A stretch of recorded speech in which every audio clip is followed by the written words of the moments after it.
বিদেশে ভ্রমণ মানে কি ঘন্টার পর ঘন্টা এয়ারপোর্টে বসে থাকা? হয়তো না।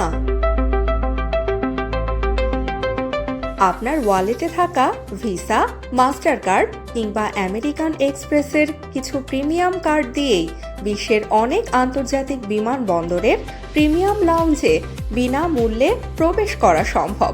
তবে এটি নির্ভর করে আপনার ব্যাংকের কার্ডের সুবিধার উপর। বাংলাদেশ থেকে যেসব বিমানবন্দরে সবচেয়ে বেশি যাত্রী যান বা ট্রানজিট করেন সেগুলোর মধ্যে রয়েছে Dubai, Doha, Abu Dhabi, Muscat, Singapore, Kuala Lumpur, Bangkok, Istanbul, Hong Kong এবং দিল্লি। এই বিমানবন্দরগুলোতে Marhaba lounge, plaza premium lounge, SATS premium lounge, miracle lounge, pearl lounge, prime plus লাউঞ্জের মতো জনপ্রিয় লাউঞ্জ রয়েছে, যেগুলোর অনেকগুলোতেই নির্দিষ্ট ব্যাংক কার্ডের মাধ্যমে প্রবেশ করা যায়। লাউঞ্জে ঢুকলে কি পাবেন?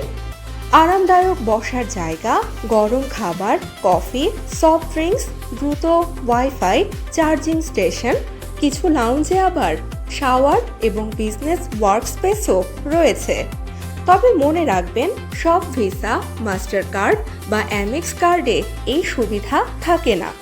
সাধারণত সিগনেচার, ইনফিনিটি, ওয়ার্ল্ড এলিট বা প্ল্যাটিনিয়াম পর্যায়ের কার্ডে এই সুবিধা দেয়া হয়। আর অনেক ব্যাংকের ক্ষেত্রে নির্দিষ্ট সংখ্যক ফ্রি ভিজিট বা ন্যূনতম আন্তর্জাতিক লেনদেনের শর্তও থাকতে পারে। তাই বিদেশে যাওয়ার আগে আপনার ব্যাংকের কার্ডে লাউঞ্জ এক্সেস সুবিধা আছে কিনা সেটি একবার যাচাই করে নিলেই বিমানবন্দরের অপেক্ষাটাও হয়ে উঠতে পারে অনেক বেশি আরামদায়ক।